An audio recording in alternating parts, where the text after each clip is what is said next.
আপনাদের জানিয়ে রাখি, আজ লোকসভা ভোটের তৃতীয় দফা রয়েছে এবং সারা দেশের সঙ্গে আজ রাজ্যের যে 4টি কেন্দ্র রয়েছে অর্থাৎ মালদা উত্তর, মালদা দক্ষিণ, মুর্শিদাবাদ এবং জঙ্গিপুর, এই 4টি আসনে রয়েছে আজ ভোট এবং সকাল 7টা থেকেই কিন্তু সেই আসনে ভোট চলছে।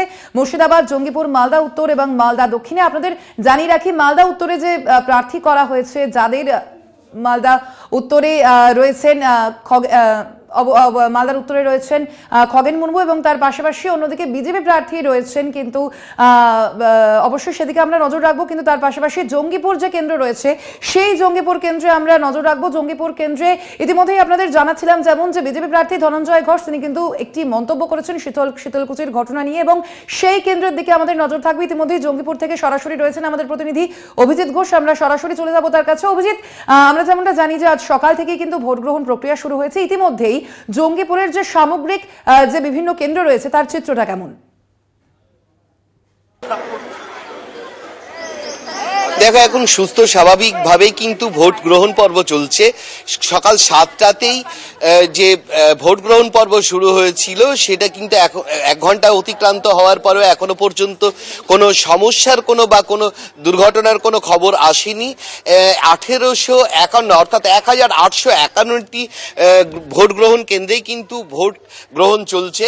এই মুহূর্তে কিন্তু একদম শান্তিপূর্ণভাবে এখানে ভোট গ্রহণ পর্ব চলছে জঙ্গিপুরে। তবে যে বিজেপি প্রার্থী ধনঞ্জয় ঘোষ তিনি যে মন্তব্য করেছেন তা নিয়ে কিন্তু রাজনৈতিক মহলে বিতর্কের একটা ঝড় উঠেছে, একটা নিন্দার ঝড় উঠেছে। এখানকার যিনি তৃণমূল কংগ্রেসের প্রার্থী রয়েছেন খলিলুর রহমান এবং কংগ্রেস প্রার্থী মর্তুজা হোসেন, দুজনেই কিন্তু তীব্র প্রতিবাদ জানিয়েছেন তার এই বক্তব্য ঘিরে।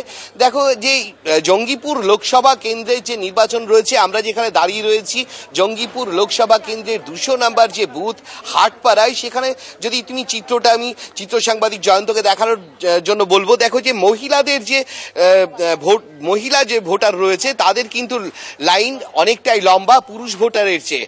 অর্থাৎ এখানে যে একদম সম্পূর্ণ শান্তি শৃঙ্খলার মধ্যেই এখানে ভোট গ্রহণ পর্ব চলছে সেটা বলাই যায়। এছাড়াও নির্বাচন কমিশনের পক্ষ থেকে কিন্তু নিরাপত্তার বিষয়ে যে সজাগ দৃষ্টি রাখা হয়েছে।